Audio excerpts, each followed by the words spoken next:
Okay, I'm ready to talk.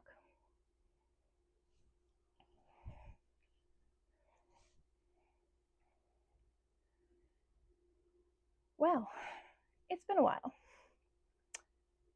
Back in January, I had an amazing idea.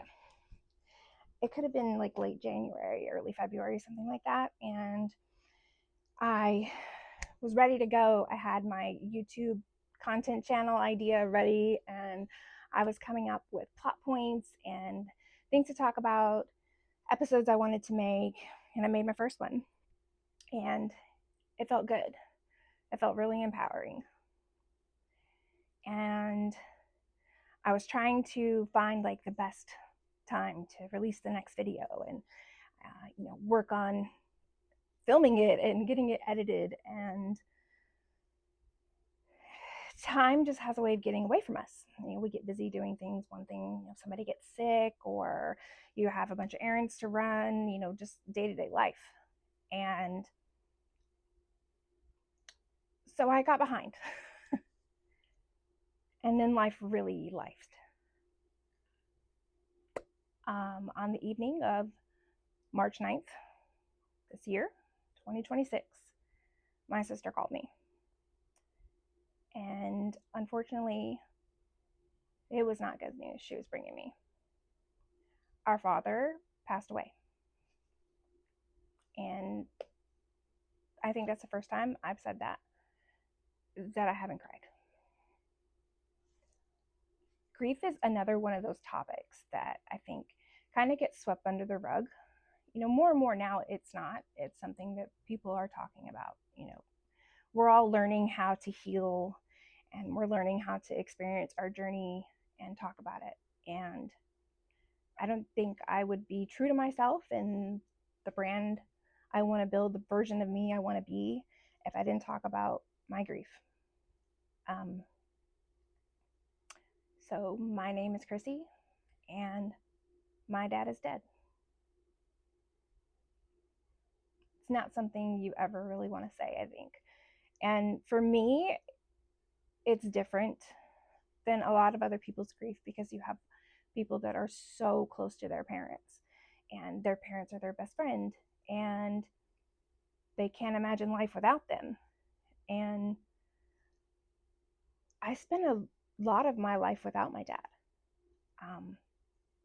I knew he existed, but I'd never met him. In fact, I had never spoken to him until I was about 25 years old. I looked him up on Facebook. And actually, that's how I found my sister. I grew up with my baby sister, and we're very close. There's a 9-year age gap between us, but I love her just as much as I love my kids and my husband. And then I found out that I had another sister and 3 stinky brothers. I actually talked to my sister first, and it was really crazy. It was really cool, getting to connect and form that bond. And then I finally spoke to my dad for the first time. It was a phone call, and I was inside of Chuck E. Cheese. And I actually have a picture, if I can get my hard drive fixed. My hard drive crashed, but there's a picture of me on the phone. I think I'm holding my baby on my hip, and I'm talking to my dad for the very first time.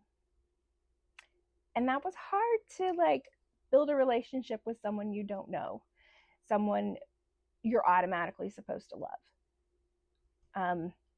And we tried, and we would go time without speaking. I didn't meet him in person until I was 30. And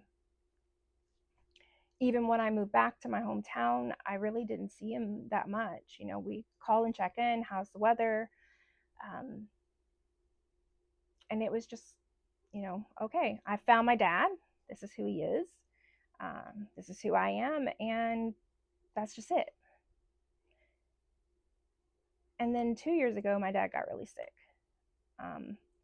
We went through a lot to get him well. I had to really put in some work and effort. And my dad got sober when he got well. And we started to build a relationship, and it wasn't perfect. We could have built a really strong relationship if we had both put in that effort, but life's. You move, you get busy, you have work, you have kids, you have events, you have things that are more important, and you always think there's always tomorrow. The Friday before I found out my dad died, that's exactly what happened. I was driving to work, and I was like 10 minutes from work, so I was like, there's no point in calling right now.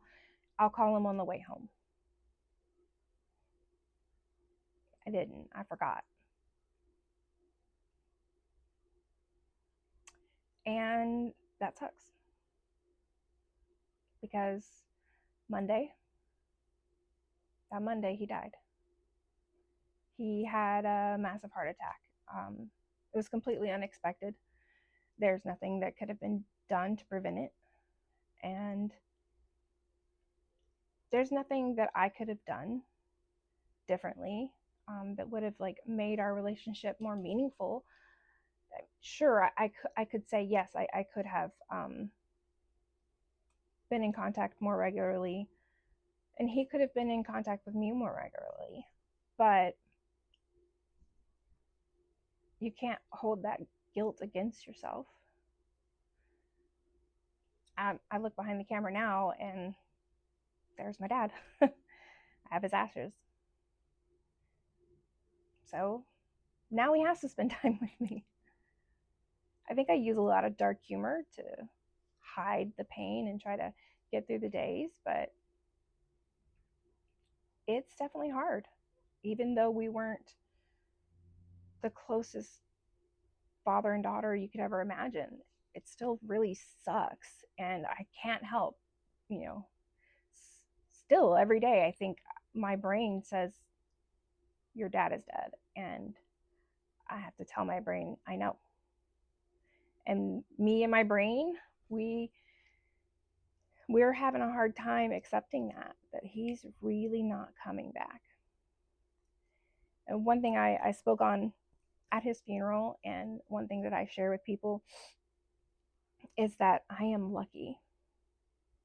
A lot of children of alcoholics or addicts, estranged, children of estranged, they have estranged parents, they didn't grow up with their parents. I'm a lot luckier than most. Most of them don't get the last 2 years that I got with my dad. And my dad and we had started to build, a real relationship. And I think that's one reason why it kind of hurts more than I thought it would, that he's gone. Because I did love my dad, and my dad loved me. And not a lot of kids, not a lot of people that grew up the way that I did or had that kind of relationship are that lucky. They don't get a sober dad for 2 years. And I did. And I am forever grateful for that. I remember when he hit 1 month sober, and I sent him a pair of socks that said sober as fuck, and told him how proud I was of him. And he thought it was the coolest thing. He was proud of himself, and he was proud of me for helping him get to where he was. And, I'm happy about that. But there are a lot of days I'm not happy about it. Any of it, really. Just, my dad's gone. And, you read self-help books, and you read and talk to other people that are grieving, and they tell you how, the first year is the hardest. You've got the first birthday, the first Father's Day, the first Christmas, your first birthday without them. And I am unlucky enough to have had a bunch of those all at once. My dad died in March. My birthday was in April. Mother's Day was in May.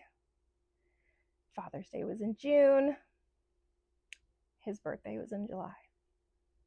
So every month Just like brand new reminder that Dad's not here for this. But I'm lucky I actually have a voicemail that I torture myself with. Last year on Mother's Day, he had called me and he left me a message. And he said, "Hey, baby, it's your daddy. I just want to wish you happy Mother's Day. Give me a call back. I love you."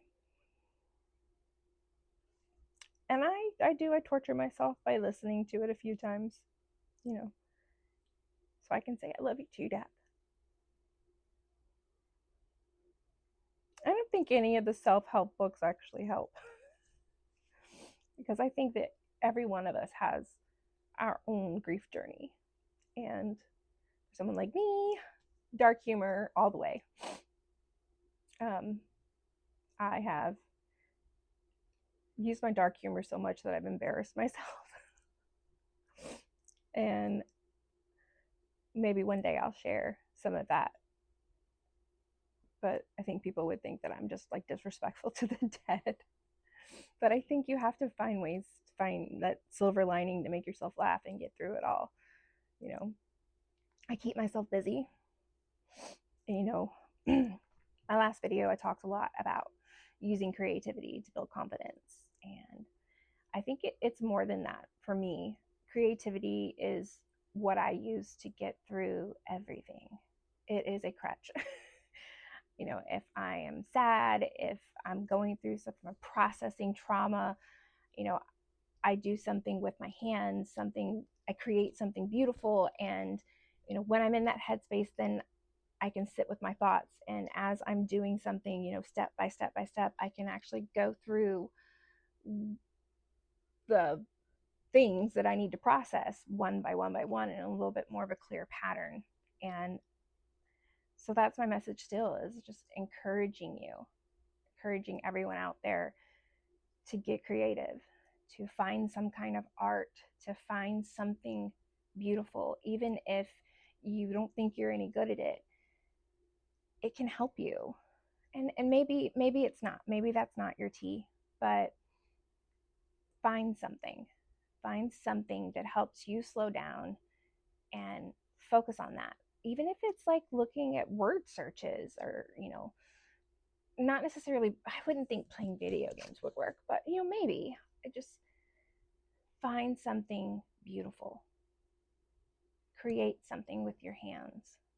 Make the world beautiful through your pain. And I think if we do that, we'll come out on top. I have made, I think I've made 8 caftans, 2 other dresses, like, actually probably more than that. I've made so many clothes. Like, I've gotten to sewing last year, and I've just been sewing through the pain, sewing through it, making something, little things. I've got some jewelry that I got from Strickland's Cloth Barn, old dime store jewelry, that I'm going to be taking up the time and bedazzling it and making something new from something old, and taking the quiet moments to think and process and just get through it. As I don't think there's a wrong way to grieve. You just have to keep going. And I guess that's all I needed to say. I just had to get that out there and make it real. I think this is part of my process, is saying it out loud and telling the world. And from here, hopefully, I can get out of this slump and start to put out the content that I really want to create. So that's where I've been, in my head and at my sewing machine, processing and saying goodbye to my dad.